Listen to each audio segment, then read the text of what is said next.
Bon, je m'appelle Raymond, je suis née en 1936 dans le quartier d'Ivry-Port. Au moment de ma naissance, mes quatre grands-parents habitaient et travaillaient dans ce quartier. C'est un des quartiers un peu emblématiques des transformations d'Ivry, dans un sens et puis dans un autre. C'est le quartier que j'ai connu dans mon enfance, qui a commencé son évolution à la fin du 19e siècle. Et cette évolution s'est terminée vers la fin des 1950 à peu près. Voilà. Alors je ne sais pas si je peux décrire un petit peu la situation parce que je ne saurais pas expliquer ma ville avec des chiffres, avec des statistiques, mais seulement avec le vécu de mes parents, de mes grands-parents et ce que j'ai connu moi-même. Voilà. En réfléchissant au changement d'Ivry à travers le temps, quel est celui qui te vient à l'esprit en premier, qui t'a le plus marqué? Ben, c'est difficile à dire. Disons que Ivry, au départ, comme la plupart des communes de banlieue, était essentiellement une commune agricole.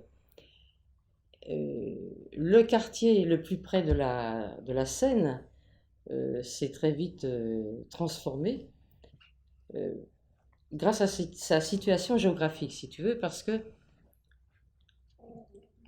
on va avoir du mal à s'en sortir. Énervé là. Bon, Il a l'air écoute, énervé, hein. C'est sûr là. attends, là, on va pas s'en sortir. Ah, ah. Là, maintenant j'en ai marre.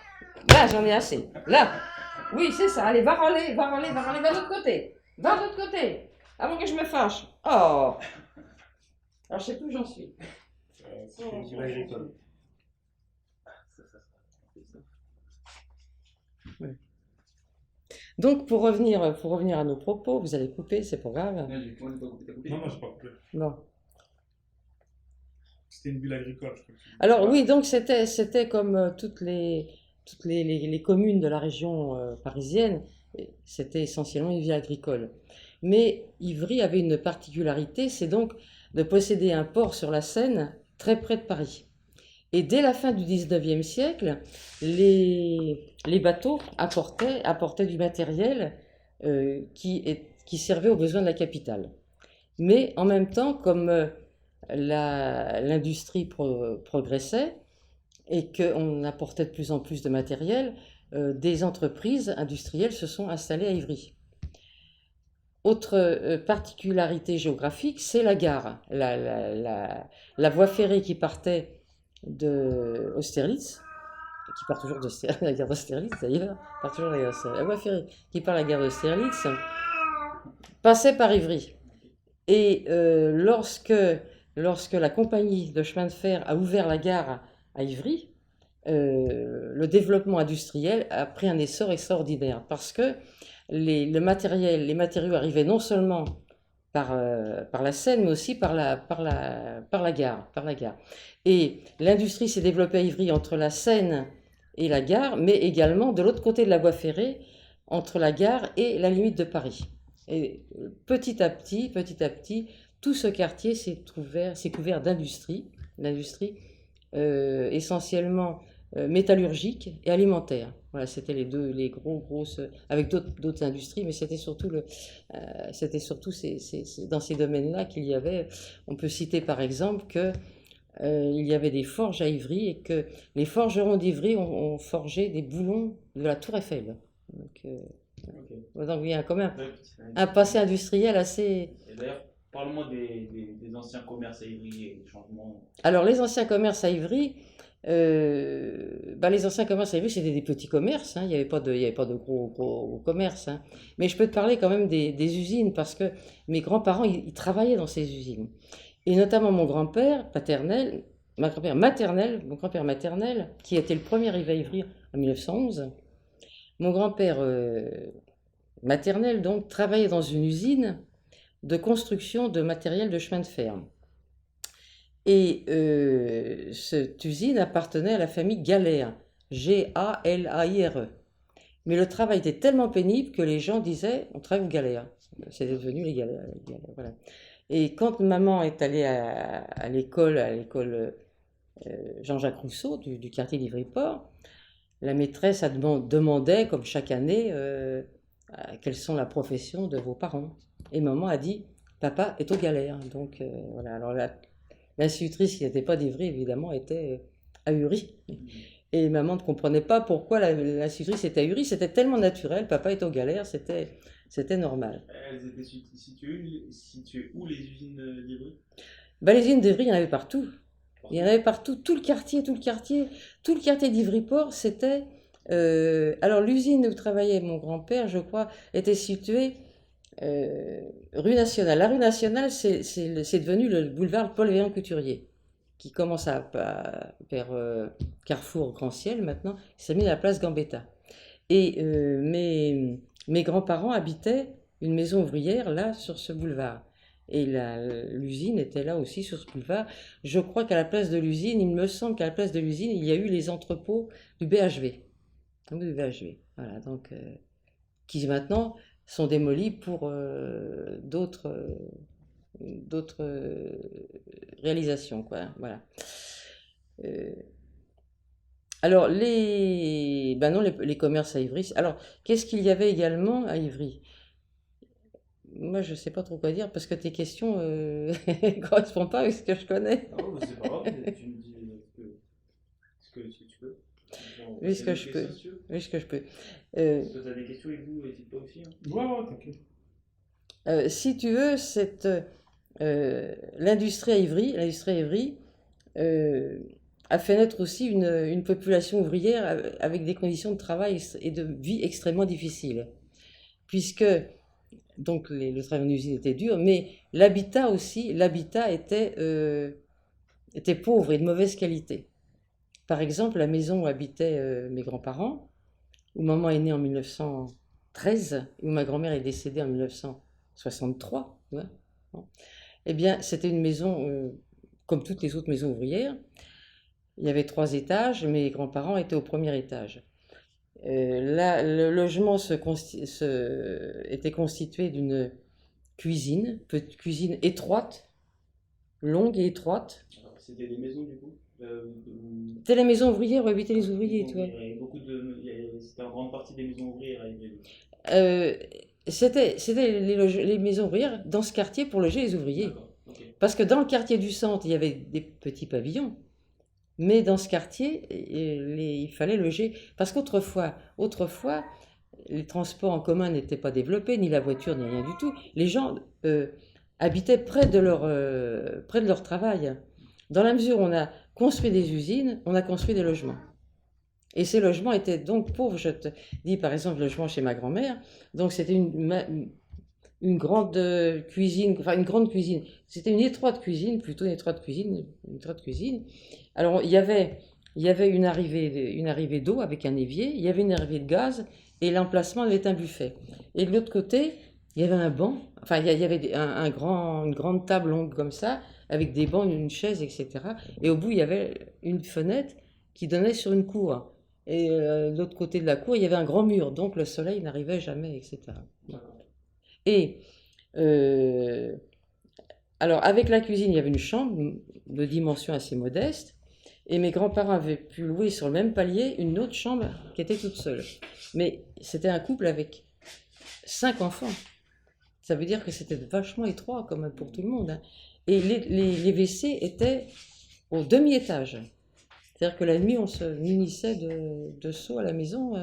Du coup, ouais, en grande partie, c'était une ville ouvrière. Quoi. Ivry, il y avait pas... C'était quoi les classes sociales à Ivry à l'époque? Il y avait vraiment quasiment que des ouvriers ou il y avait peut-être...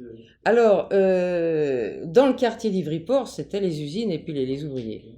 Dans le quartier d'Ivry-Centre, il restait... il y avait, oui, quelques... oui, il y avait quelques petits commerces. Il y avait aussi des fermes. Par exemple, place Parmentier, il y avait une ferme où on allait chercher le lait avec le pot à lait. Voilà. Et même après la guerre, j'ai encore été chercher le lait avec le pot à lait, tu vois. Donc, et je me souviens, et ça donc c'est un souvenir après-guerre, d'avoir vu passer un jour les vaches traverser les vaches traversaient la place Parmentier pour se rendre dans un champ à peu près à l'emplacement du lycée, du collège Politzer. Donc, tu vois, c'était encore... sur Ivry-Centre, il y avait... Alors, Ivry-Centre-Nord, il y a aussi donc les usines aussi, également. Et puis, autrement, il y avait énormément de jardins ouvriers. Beaucoup, beaucoup de jardins ouvriers, des petits pavillons, jardins ouvriers. Les jardins ouvriers, c'est quoi? C'est un. Eh bien, C'est quoi un c'était... jardin ouvrier? alors, les jardins ouvriers, il y en a encore, bah, ce sont quasiment les derniers, sur le fort d'Ivry, autour du fort d'Ivry. C'est bon, c'est bon. Voilà. Ce sont des emplacements de terre qui sont loués à des ouvriers pour cultiver essentiellement des légumes, D'accord. ce qui fait un complément de salaire D'accord. Ok. aux familles ouvrières nombreuses. Ok. Il faut quand même se rappeler qu'il n'y avait pas les allocations familiales, hein, et que les familles étaient nombreuses. Voilà, donc ces jardins ouvriers, il y en avait énormément dans Ivry, il y en avait à Ivry. Il en restait à Ivry-Port, mais il en restait essentiellement à Ivry-Centre et sur le plateau vers Montmousseau, etc. Des jardins ouvriers, il y en avait énormément. D'accord. Énormément. Est-ce que l'après-guerre, ça a eu un impact sur la ville d'Ivry en particulier ou pas forcément Euh, ben, le, ce quartier, enfin, ces quartiers d'Ivry-Port et ces quartiers d'Ivry-Centre, jusqu'en la fin des années 1950, il n'y a pas eu beaucoup de bouleversements. Pas eu beaucoup de bouleversements. Ça a commencé quand même, par exemple, à Ivry-Port, avec l'arrivée de la nouvelle municipalité communiste de Georges Marchais, le Georges Marane. Coupé, hein, coupé. Georges Marane, ça va pas.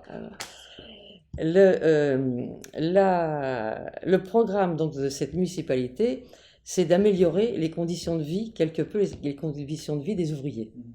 Et un grand programme, c'est un programme de construction de logements.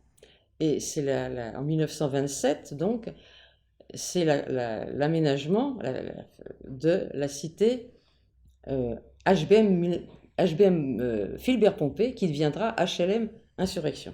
D'accord. Donc ça, c'est la première cité à Ivry. C'est la première grande cité. Alors HBM, ça veut dire habitation à loyer modéré. Ce sont vraiment des habitations avec des loyers très bas. Hein. Par la suite, après la guerre, quelques années après la guerre, les conditions d'attribution des emprunts aux bailleurs sociaux a fait que les loyers ont été plus élevés, les conditions d'emprunt étant moins intéressantes, et les HBM sont devenus des HLM. D'accord. Voilà. Mais c'est pareil, en plus cher. voilà, c'est la même chose, mais en plus cher, Et donc, ces logements contrastaient, ces logements HBM contrastaient avec les logements misérables des ouvriers, hein, puisque c'était des logements clairs, il y avait tout le confort moderne de l'époque, hein, donc c'était quelque chose d'extraordinaire. Et ce sont mes grands-parents paternels qui sont devenus les premiers concierges de cette cité, de 1927 à 1937, c'est eux qui ont été les premiers concierges, et donc ce qui explique que je sois née dans la loge de mes grands-parents en 1936. Et je dois dire que, parce que la plupart des femmes à l'époque accouchaient à la maison, hein, on n'allait pas beaucoup à la maternité, à la maison, donc ma mère accouchait dans la loge, et 2 jours après, ma grand-mère trônait devant sa loge avec sa petite fille dans les bras, on était au mois de mai, il faisait beau, et donc bien des années après la guerre, il y a encore des anciens locataires qui me disaient « On t'a vu naître !» Évidemment, on m'a vu naître, c'est évident, voilà. Et donc,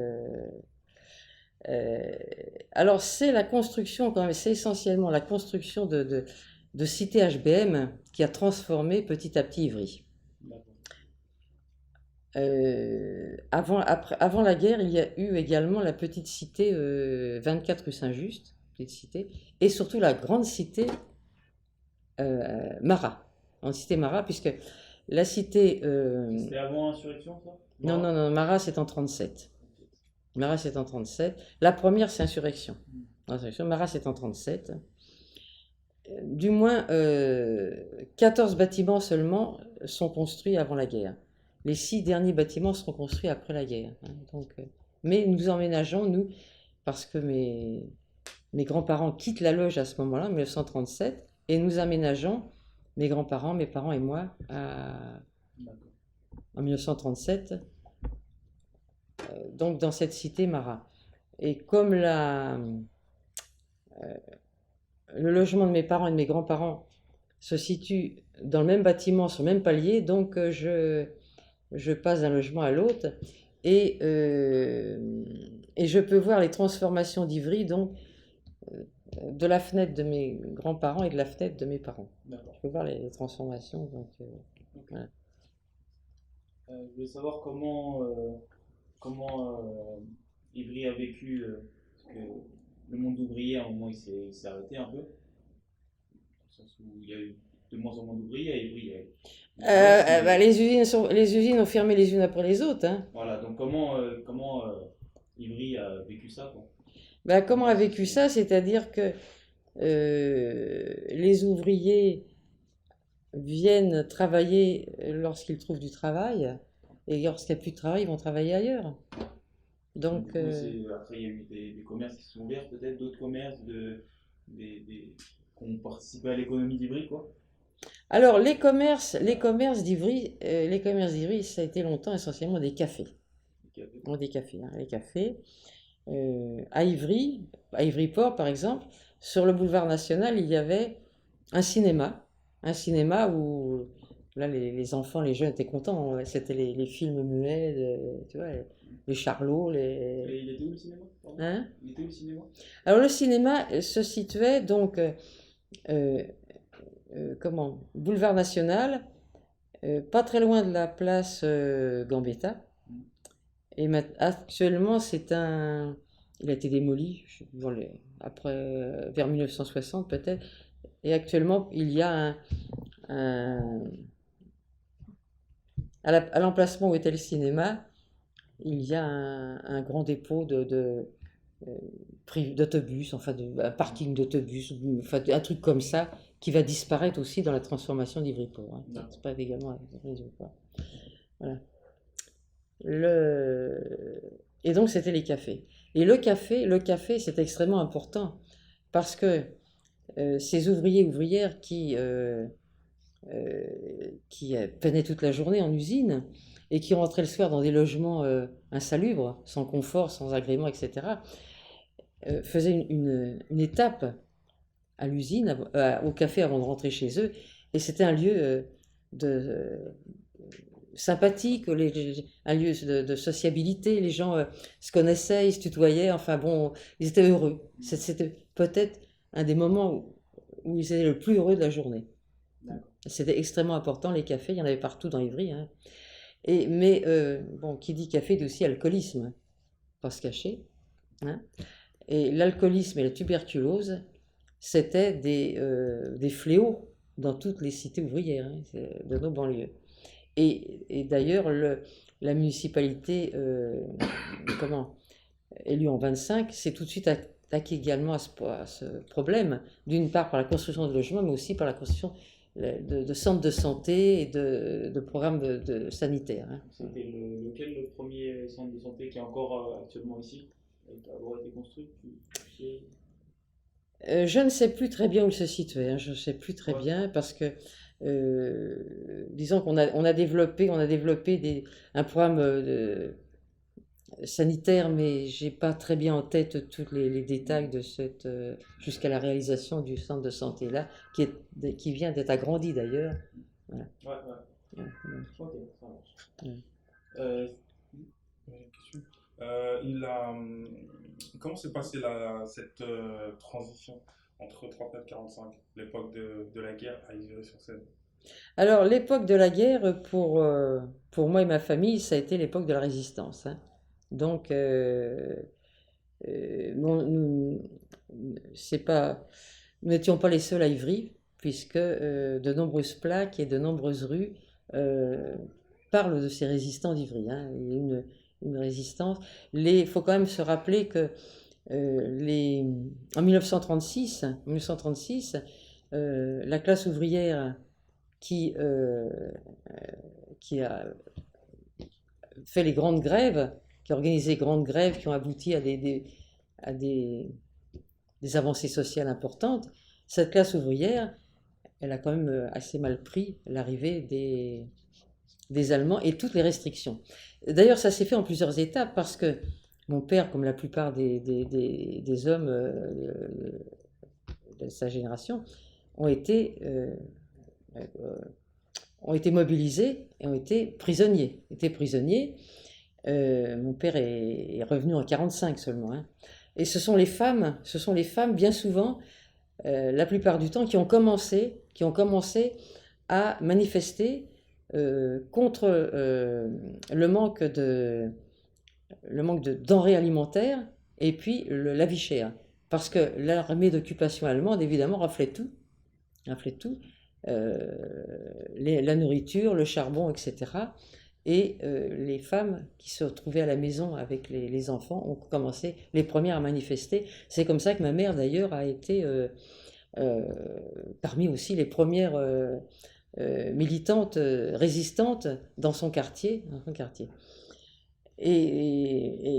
Alors mon grand-père, de son côté, lui avait été arrêté par la police française. Il faut quand même se rappeler que c'est pas les Allemands essentiellement qu'on pourchassé les résistants, hein. La police française faisait le travail pour les Allemands. Donc mon grand-père avait été arrêté en mai 40 et il s'est évadé 6 mois après. Et mes grands-parents ont quitté Ivry jusqu'en 45, jusqu'en 44. Hein, et lorsque ma mère a été arrêtée à son tour en 42 pour fait de résistance, je suis d'abord restée chez des cousins qui habitent dans la même cité. Et là j'ai découvert l'école maternelle. Parce que jusque-là, j'allais pas à l'école maternelle.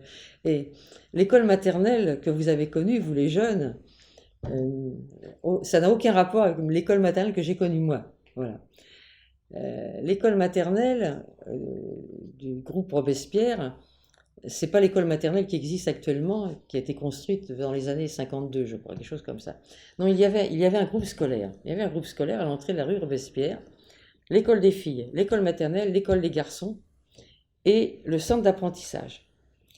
Alors, de ce groupe scolaire, il reste actuellement les grilles sur la rue Robespierre et le bâtiment qui est dénommé salle municipale, hein, les salles servent à des activités pour la municipalité, les associations et les particuliers. Voilà. C'est tout ce qui reste de ce. Et alors, dans l'école maternelle, donc, il y avait une seule classe, au milieu de l'école des filles et de l'école des garçons, une seule classe. Et nous étions, parce qu'il y avait que les enfants de 5 ans qui étaient admis à l'école maternelle, hein, il n'y avait pas. Voilà. Et l'école maternelle, donc, nous étions assis sur les mêmes bancs que les primaires. On avait des cahiers sur lesquels on faisait des ronds et des bâtons. Donc voilà, c'est à peu près ça l'activité. Comment ça? C'est-à-dire pendant les cours de récréation ou Mais non, pendant les cours? nous avions des cours, on nous faisait écrire des bâtons et des ronds sur des cahiers. Ok, pourquoi? Voilà. C'était, voilà, il y a rien à voir avec l'école maternelle que vous avez connue, rien à voir. Il n'y avait rien d'autre. Par contre, à la récréation, on rigolait bien. Ça, on s'amusait à la récréation. Et fait remarquable, c'est que j'ai attrapé des poux que j'ai ramenés à mon petit cousin qui avait 2 ans de moins que moi. Voilà. Donc, Ça arrive. ça arrive, mais d'ailleurs, j'ai cru longtemps que les poux avaient existé sur nos têtes uniquement pendant la guerre. Et j'ai été étonnée que mes enfants, à leur tour, alors qu'elles avaient à peine une dizaine d'années, attrapent des poux à leur tour. C'est comme ça que j'ai réalisé que les poux n'avaient pas disparu. Je croyais que c'était uniquement pendant la guerre. Voilà, donc, Pour terminer sur les ouvriers, est-ce qu'il y avait il y avait une usine en particulier qui vraiment participait le plus? C'était quelle usine participait le plus à l'économie d'Ivry? Vous n'avez pas une particulièrement plus grosse que les autres? euh, avant la guerre, toutes les usines étaient importantes, hein, toutes les usines étaient importantes. euh, D'autant plus que j'ai pas précisé, mais quand la gare d'Ivry a été ouverte, euh, à partir de la gare d'Ivry, partait des rails qui allaient des rails qui emmenaient des petits wagonnets qui amenaient aussi du charbon, du matériel pour alimenter les usines. Et ces rails, je les ai connus parce que quand je faisais du vélo après la guerre, dans le quartier, il fallait surtout faire attention à ce que les pneus ne rentrent pas dans les rails. Donc, je me souviens très bien de ces rails-là. Et donc, il y avait un essor. Alors, dans les usines alimentaires, par exemple, dans les usines alimentaires, on embauchait des petites filles pour mettre pour mettre les produits manuellement dans les boîtes. Ça se faisait à la main, il y avait pas, voilà, ça se faisait à la main à l'époque. Et ma mère, ma mère qui a quitté donc l'école à l'âge de 12 ans, elle a été embauchée jusqu'à son mariage. Elle a travaillé dans toutes les usines alimentaires d'Ivry. Elle a emballé des bonbons, des gâteaux, du chocolat, des choses comme ça. Et alors le patron disait aux fillettes, vous pouvez manger autant que vous voulez, autant que vous voulez. Le patron savait très bien qu'au bout de 2 jours, elle serait tellement écœurée qu'elle n'en mangerait plus. Sauf maman, maman n'a jamais été, jamais été écœurée de sucreries, jamais, jamais toute sa vie. Donc elle mangeait. Et alors, il y avait une interdiction, par contre, vous ne devez surtout pas sortir quoi que ce soit de l'usine. Et et puis un jour, maman, elle mangeait des gâteaux, puis elle pensait à ses 2 petits frères à la maison qui ne mangeaient pas de gâteaux, elle a mis dans sa poche, mais la contremaîtresse l'a vu et donc ça s'est mal passé. Mais enfin, elle n'a jamais été au chômage parce que c'était de la main-d'œuvre à bon marché. Ces fillettes qui avaient 12 ans travaillaient dans ces usines jusqu'à leur mariage et on les payait pratiquement rien. Et donc, il y avait un renouvellement constant parce que les familles étaient nombreuses, et il y avait un renouvellement constant de cette main-d'œuvre à bon marché, quoi. Donc, toutes les usines roulaient à plein, roulaient à plein. Alors, après la guerre, il restait peu d'usines. Euh, il est resté une usine qui a une histoire emblématique, c'était SKF. Parce que SKF, euh, qui appartenait donc à une multinationale suédoise. À SKF, on- on fabriquait des roulements à billes. Roulements à billes. Et l'usine SKF a été une des dernières grandes usines à exister encore sur le territoire de la commune. Petit à petit, le nombre d'ouvriers a diminué énormément jusqu'à ce que la multinationale en question décide de fermer l'usine. Et là, les ouvriers et ouvrières qui restaient ont occupé l'usine, et une occupation extrêmement longue et compliquée, hein, jusqu'à ce que ben, la police envoie Le chat qui fait des bruits. le chat gêne. Il fait un bruit de miaule un peu chantant. Ouais, voilà. Il faudra vous y faire. Hein. Jusqu'à ce que la police envahisse et investisse l'usine. Et un souvenir très très précis puisque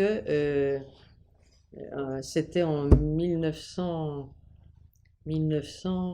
que je dise pas de bêtises, 83 ou 84, c'est à peu près à ce moment-là.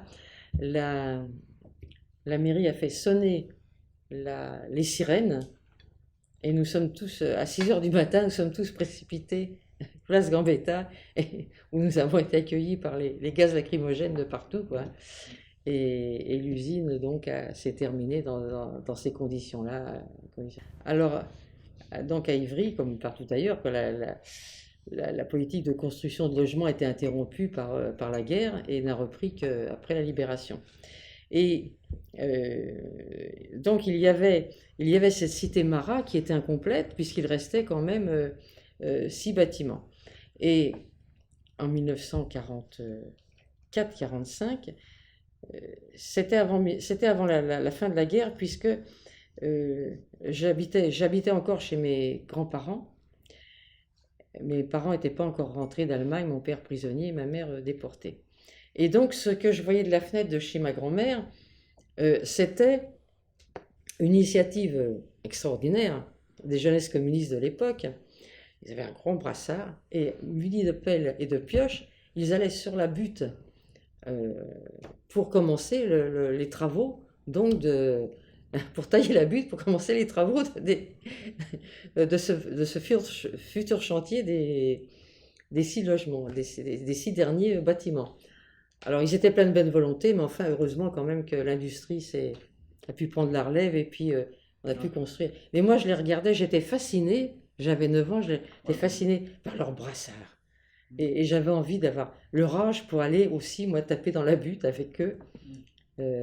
C'est extraordinaire, quoi. Alors, de la fenêtre de chez mes grands-parents, je voyais aussi la rue Robespierre. Et rue Robespierre, c'était des jardins ouvriers. Des jardins ouvriers. Et petit à petit, ces jardins ouvriers, on a vu, à la place des jardins ouvriers, eh bien, il y a eu le gymnase de l'Aune et puis le stade Clerville. Alors, la fenêtre de mes parents donnait de l'autre côté, dans la rue Marat, du côté de la rue Marat. Et de la fenêtre de mes grands-parents, on était au 4e étage quand même, je voyais au loin le rocher du Zoo de Vincennes. Il n'y avait pas encore de tour pour me boucher le paysage. C'était bien dégagé, hein. En bas devant chez nous, il y avait une usine de cosmétiques devant notre bâtiment, là, devant le bâtiment 3 exactement, usine de cosmétiques. Et à l'entrée de cette usine, il y avait un bâtiment, il y avait un petit pavillon pour le gardien. Le pavillon existe toujours, d'ailleurs. L'usine n'est plus là, ni le gardien non plus, mais il y avait un gardien, et le gardien élevait des poules dans son pavillon. Et moi, quand j'étais déjà au lycée, je faisais mes devoirs, ma chambre donnait sur la rue Marat, et j'entendais les poules, le coq, etc. Je faisais mes devoirs au son des volailles, quoi. Et il y avait aussi des chèvres qui passaient sous mes fenêtres. Les chèvres venaient de la butte aux chèvres. Alors la butte aux chèvres, c'était un terrain vague qui donnait dans la rue Maurice-Thorez. Un peu, quand on quittait l'église pour monter vers Paris, sur la gauche, il y avait un terrain vague qui n'existe plus parce qu'à cet emplacement a été percée la rue du Général Leclerc. Mais il y avait un terrain vague, c'était la butte aux chèvres, et le chevrier faisait brouter les chèvres sur cette butte, il les faisait passer ensuite dans la rue Marat et ensuite aller vers Vitry, je ne sais pas où j'allais, enfin. Donc j'avais aussi les chèvres qui passaient. J'entendais les chèvres. Et puis de temps en temps, il y avait aussi des voitures avec des chevaux qui passaient dans la rue. Avec des chevaux. Avec des chevaux. Et quelquefois, les chevaux laissaient tomber du crottin de cheval. Et là, les locataires descendaient, ramassaient le crottin, parce que nous avions, et toujours d'ailleurs, la cité Marat est toujours comme ça, il y avait des jardinières au bord des fenêtres, avec de la terre, et on faisait pousser des plantes, des fleurs, etc. Donc les gens les ramassaient, le crottin de cheval, pour fertiliser leur... Un peu comme tes asticots sur... Voilà. Mais à l'époque, c'était pas encore à la mode, ce genre de choses. Par contre, le crottin de cheval était encore utilisé. Voilà, donc c'était encore... je dis, j'étais déjà au lycée, et c'était encore... Enfin, au lycée... Alors, le lycée commençait à la 6e. Hein, commençait à la 6e. Il n'y avait pas de lycée à Ivry, il n'y avait pas de lycée en banlieue. Et donc, j'ai été au lycée Claude Monet. Le lycée Claude Monet qui, à ce moment-là, n'était encore que l'annexe du lycée Fénelon. Voilà. Mais donc, j'étais plus scolarisé à Ivry. Est-ce que tu peux me parler de la jeunesse? La jeunesse? Ouais, la jeunesse d'aujourd'hui et d'avant surtout. Je peux plus parler de l'enfance que de la jeunesse parce que pour l'enfance, il y a eu quelque chose d'extraordinaire qui s'est passé à Ivry. C'est la colonie des maths. Colonie des maths. La colonie des maths a marqué de son empreinte plusieurs générations d'Ivriens. Alors, la colonie des maths ne se passait pas à Ivry, bien sûr, mais c'était comme un petit bout de terre d'Ivry, hein, en Charente-Maritime, près de Royan, là-bas. Et chaque année, depuis 1930 à peu près, chaque année partaient. Avant la guerre, il y a eu même jusqu'à 1100 enfants d'un seul coup. Et après la guerre, encore 900 enfants en même temps. Donc c'était une colonie extraordinaire. Et je vais préciser encore une chose, c'est que maman, quand elle était enfant, avec son frère aîné et sa sœur aînée, ils habitaient donc dans ce quartier ouvrier, donc en fumée, quoi. Pour les vacances, maman, mon oncle et ma tante passaient leurs vacances.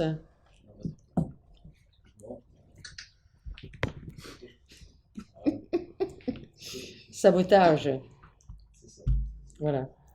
Voilà. Donc maman et son frère aîné et sa sœur aînée passaient leurs vacances sur le fort d'Ivry. Sur le fort d'Ivry, il y avait quelques pavillons, tu vois, et des gens louaient pendant les vacances d'été, pendant les vacances scolaires, à des enfants. Donc c'était quand même en hauteur, le fort d'Ivry c'était en hauteur, et c'était quand même un peu éloigné des fumées d'usine d'Ivry-Port. Pour les petits frères de maman, c'était la colonie des maths. Quelle transformation extraordinaire! C'était... Alors comment ça se passe? Comment c'était les maths là-bas?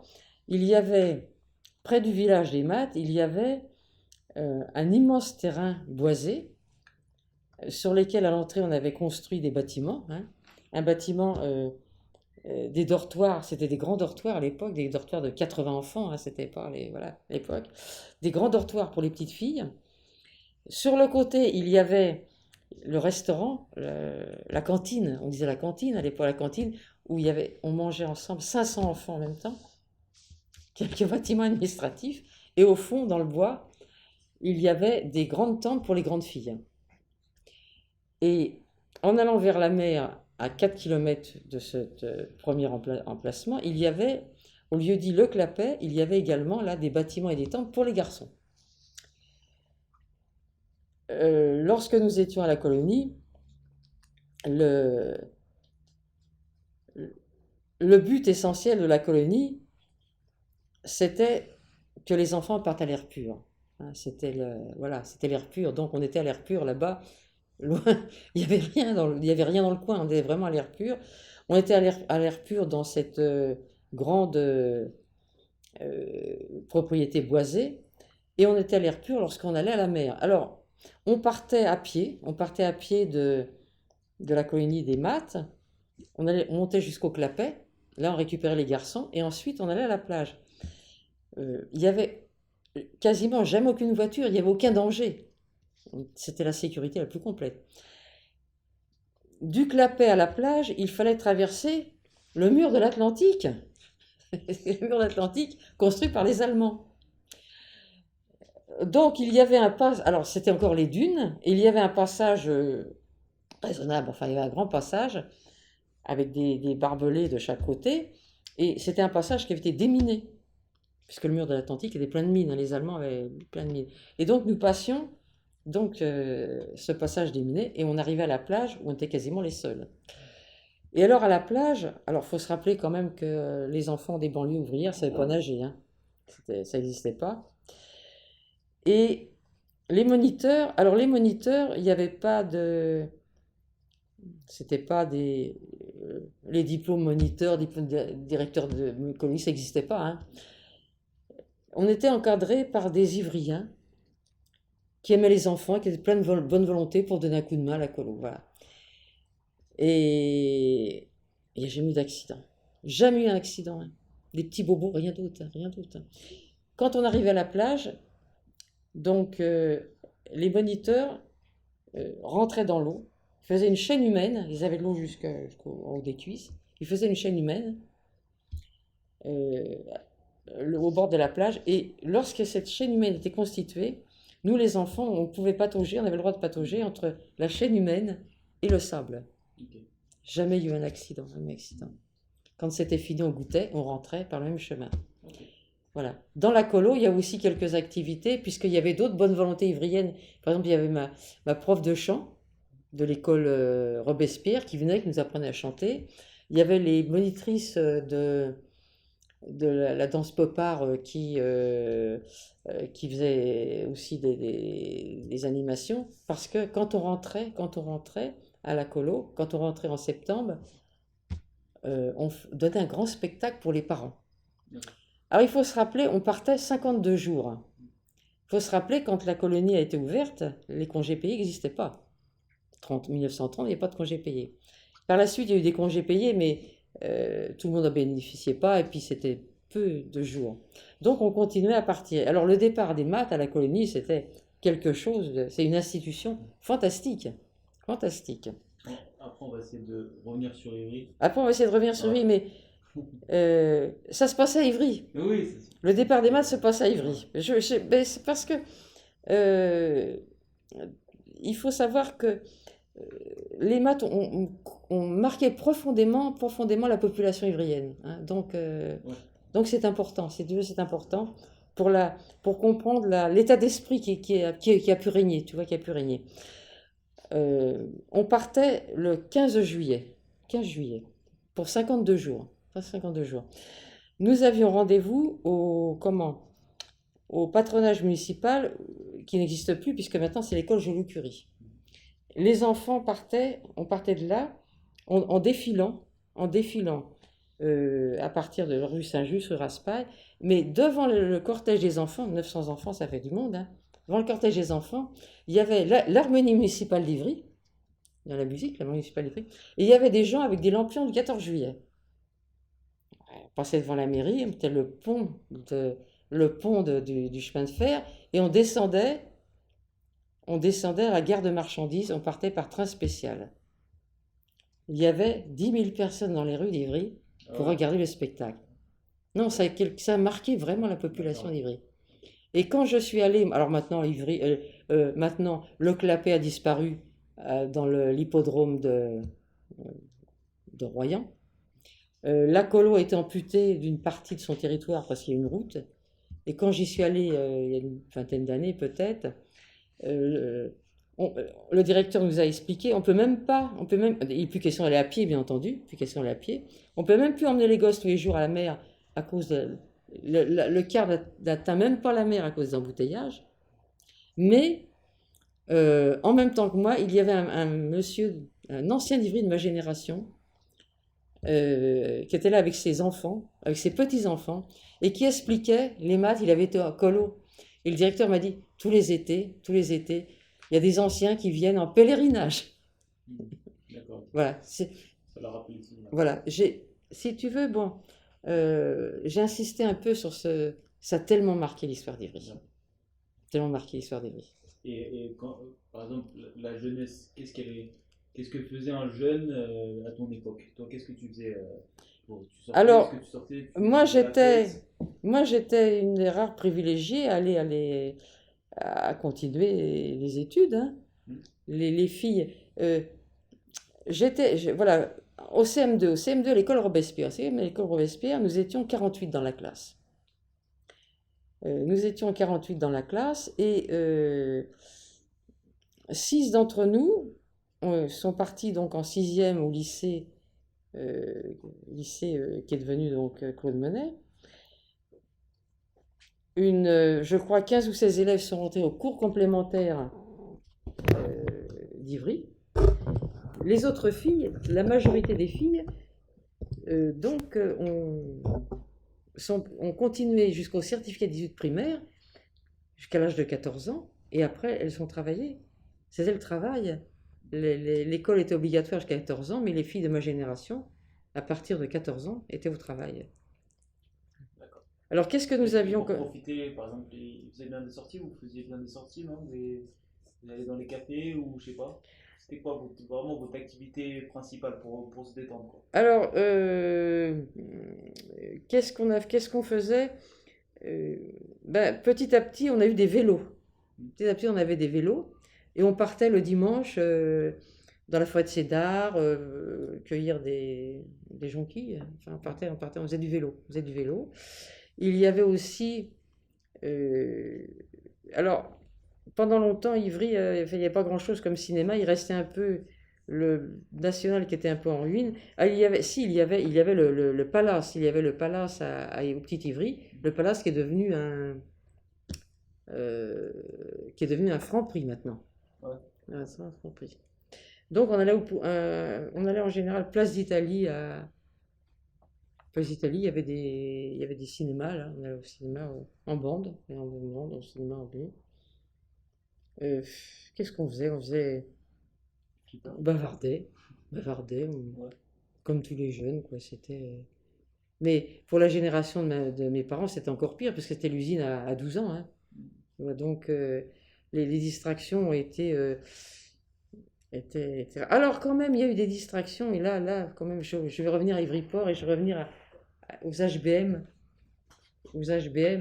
Hubert Pompée. Parce que mon grand-père, donc qui était le premier concierge, a organisé aussi un certain nombre de choses pour la jeunesse, justement la jeunesse, une chorale, une musique, et avec mon père qui était devenu jeune homme, ils ont organisé un groupe de théâtre. Et la jeunesse ouvrière d'Ivry-Port a afflué dans ces activités-là. Ma mère, par exemple, je dis, qui était à l'usine depuis 12 ans, hein, qui, à part l'usine, elle connaissait le cinéma du Palais National, ce qui est déjà pas mal, hein. Elle est venue avec enthousiasme, elle s'est enthousiasmée, ma mère s'est enthousiasmée pour la chorale et pour le théâtre. Pour le théâtre. Et en 1935, le groupe théâtral a monté la pièce de théâtre de Feydeau, On purge bébé. Et les rôles principaux, c'était mon père, qui était le mari, et ma mère, qui était l'épouse. Voilà. Et donc, moi, je suis née l'année suivante de cette histoire de leur rencontre dans Purge Bébé. Voilà. Comment? Petit à petit aussi, il y avait un peu de sport, oui, parce que je me souviens tout de même que l'équipe de foot d'Ivry, FSGT, tenait une grande place aussi dans la ville, parce que l'équipe de foot d'Ivry était finaliste et championne en général de la coupe FSGT, la coupe de foot FSGT. On allait sur le stade de Clairville les voir, et il y avait un rituel, c'est-à-dire que le maire Georges Marane descendait sur la piste, et c'était lui qui donnait le coup d'envoi du ballon, et ensuite remontait, et on était là bien sûr déchaînés à applaudir les footballeurs. Il faut dire aussi qu'à l'époque, ces footballeurs étaient tous des jeunes d'Ivry qu'on connaissait, c'était nos voisins, c'était nos copains, etc. Ça n'a plus rien à voir avec ces équipes qui sont formées un peu où les joueurs changent de commune, tu vois. Donc c'était quelque chose d'important, le foot. Je me souviens on allait voir aussi sur la place Parmentier, il y avait des tournois de boxe. Là aussi, il y avait un club de boxe, et je me rappelle aussi, j'avais des copains qui boxaient, donc on allait voir les copains boxer. C'était où, excuse-moi? C'était Parmentier? C'est place Parmentier, il y avait un ring, et puis voilà. Sur la place? Sur la place, il y avait un ring sur la place, à côté de la statue, là, il y avait un ring sur la ok, place, cool. et puis on a regardé les matchs. Alors, selon toi, quels sont les points positifs et négatifs entre le Ivry d'aujourd'hui et celui d'avant? C'est difficile de parler de points positifs et de points négatifs. Disons que la ville ne s'est pas transformée avec un coup de baguette magique, hein. La ville, elle s'est transformée petit à petit. Petit à petit. Et je vais quand même te citer notre anecdote, parce qu'il faut quand même pas les rater, les anecdotes, hein. C'est la dernière question. La dernière As-tu question. des anecdotes La dernière question. Bon, en face de la mairie d'Ivry, il y avait un très grand parc. Et au fond de ce parc, une maison de santé pour malades mentaux. Ma grand-mère disait c'est la maison des fous. C'était les termes qu'on employait à l'époque. Et dans cette maison de santé, c'est là que le poète Antonin Artaud a fini ses jours. Et, voilà. Et la maison de santé est partie par la suite, et la commune a récupéré le terrain pour y construire la cité ici, là, on vit à l'emplacement des fous, quoi, hein, finalement. Hein. Et cette construction a duré plusieurs années. Les gens ont emménagé en 1953, mais la construction a duré plusieurs années parce que c'était une dernière grande construction comme ça. Ces bâtiments de 14 étages, brique par brique, ça se fait plus maintenant, on amène des panneaux, hein, brique par brique. Ce qui veut dire que la conception datait de 1950 à peu près, tu vois, la conception. Et cette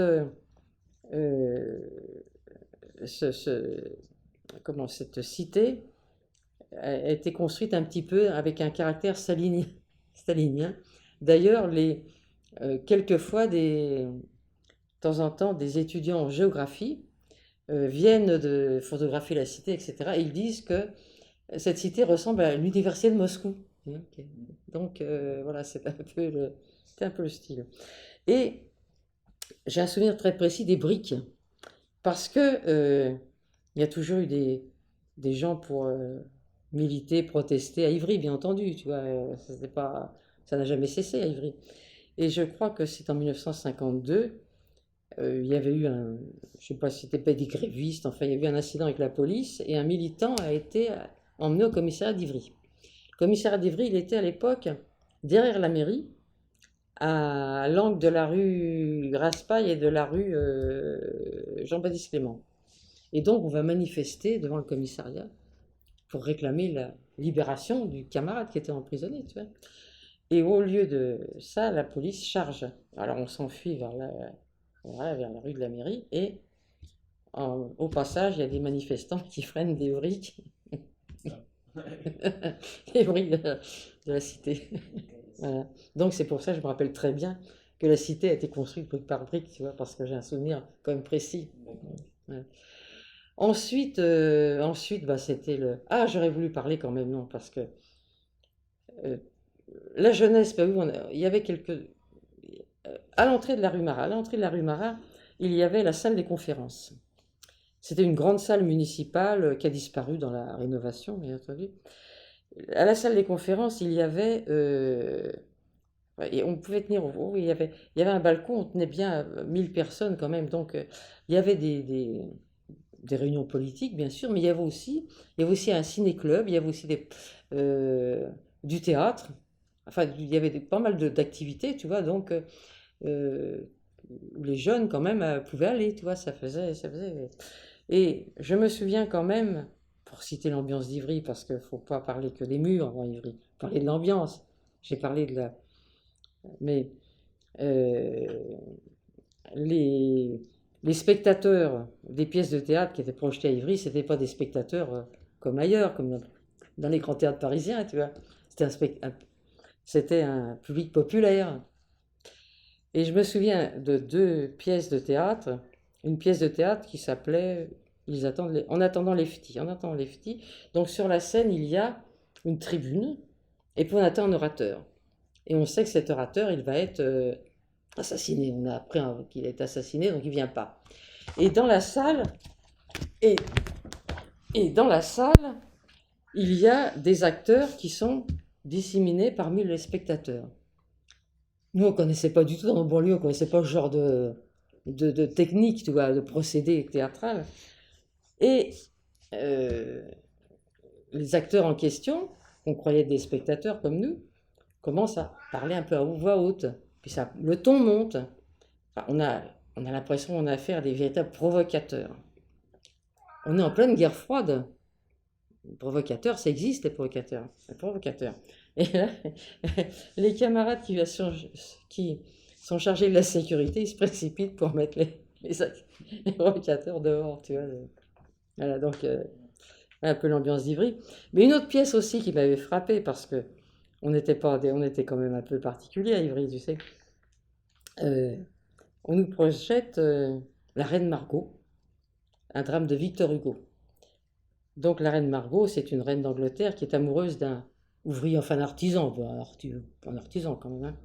Et donc, le public est à fond pour l'artisan, tu vois, le public de la salle de conférence est à fond pour l'artisan, quoi. Alors, on est content que cette reine protège l'ouvrier en question. Seulement, voilà que l'ouvrier, la reine lâche l'ouvrier pour le remettre entre les mains de ses ennemis aristocrates. Alors là, salope! Je sais pas si je vais la mettre celle-là. Tu vas la mettre, elle est pourtant bien. Elle est pourtant bien, tu vois. Et donc, bah, cette salle des conférences, elle a disparu dans le grand bouleversement du quartier du Centre, puisqu'à la place de la rue de la Mairie, elle s'appelait après la guerre, elle s'appelait la rue l'avenue Joseph Staline, ensuite l'avenue Lénine et maintenant l'avenue Georges Gosselin. Les gens qui habitaient là et qui se faisaient faire des comment ça s'appelle, des trucs des cartes à leur nom là, tu vois, avec leur adresse, ils en avaient marre.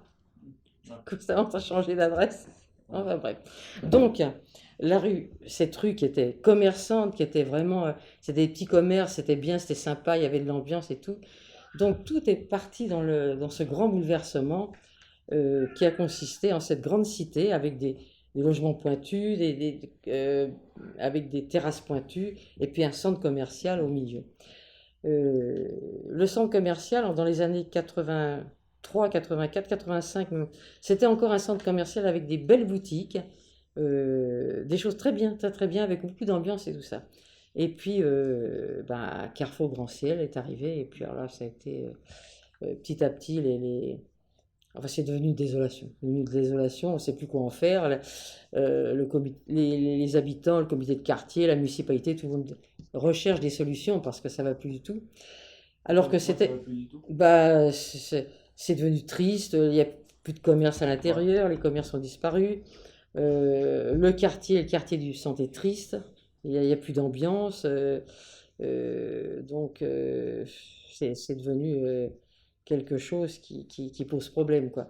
Alors qu'à l'époque, quand c'était construit, c'était une nouveauté à tel point, le nom de l'architecte m'échappe pour l'instant, c'était une nouveauté à tel point que les photos du centre, de ce centre-là, ont été publiées dans les revues du monde entier, tellement c'était une nouveauté extraordinaire. Maintenant, c'est un désastre. Donc, alors, pendant ce temps-là, Ivry-Port dégringolait. Avec la fermeture des usines? Avec la fermeture des usines, dégringolait complètement. Les maisons ouvrières étaient squattées par des émigrés sans papier, bien souvent, étaient squattés, des émigrés sans papier. Et puis, il n'y avait plus de travail, quoi. C'était devenu... Lorsque la municipalité a entrepris un grand plan de rénovation du quartier Ivry-Port. C'est en cours. Il y a déjà des logements, alors des petites cités, hein, il n'y a pas des grosses cités, des petites cités avec du logement privé et du logement social.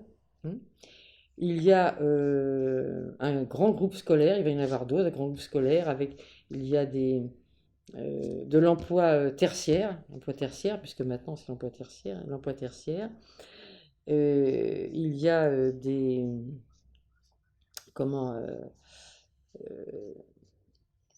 il y a déjà des terrains de sport qui s'agrandissent, qui s'aménagent. Alors, il y a déjà maintenant une nouvelle ligne d'autobus.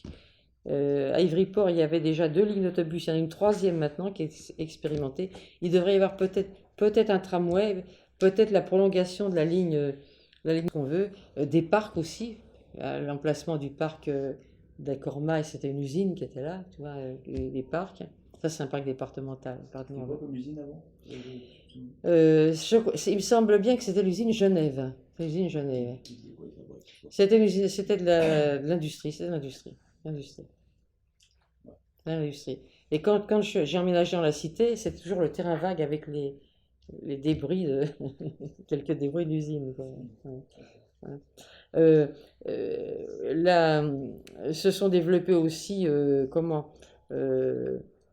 les activités culturelles, puisqu'il y a tout de même Je n'arrive plus à compter le nombre de théâtres qu'il y a à Ivry, puisque non seulement il y a les grands théâtres comme le TQI, comme le théâtre Aleph, comme le théâtre de Eldoué, le théâtre Antoine Vitesse, mais il y a une foule de petits théâtres qui se créent, petites troupes qui se créent.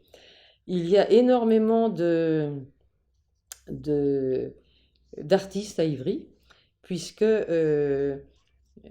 dans certaines friches industrielles, certaines friches industrielles sont transformées en maisons pour les artistes. Ouais, donc il y a pas mal d'artistes, des chanteurs, des comédiens, des cinéastes, des peintres, des plasticiens, enfin, il y a des artisans, enfin tout un tas de choses comme ça. Et de plus en plus à Ivry, on a. Euh, à Ivry, bon, il y avait depuis très longtemps, quatre églises, Ah ouais. quatre églises à Ivry, Ivry-Centre, Ivry-Port, Petit-Ivry et Plateau. Et sans compter la chapelle catholique qui se trouve à l'intérieur de Charlefoix, de l'hôpital Charlefoix. Et il y a également une synagogue, qui n'est pas très loin d'ici d'ailleurs, et le projet va démarrer d'une mosquée à Ivry-Port. Voilà. Le- à Ivry aussi, il faut noter le développement de la vie associative. Euh, Ivry, en fait, a toujours existé. Ça a été autrefois une petite kermesse qui durait simplement le dimanche après-midi, organisée par la ville. Euh, promesse.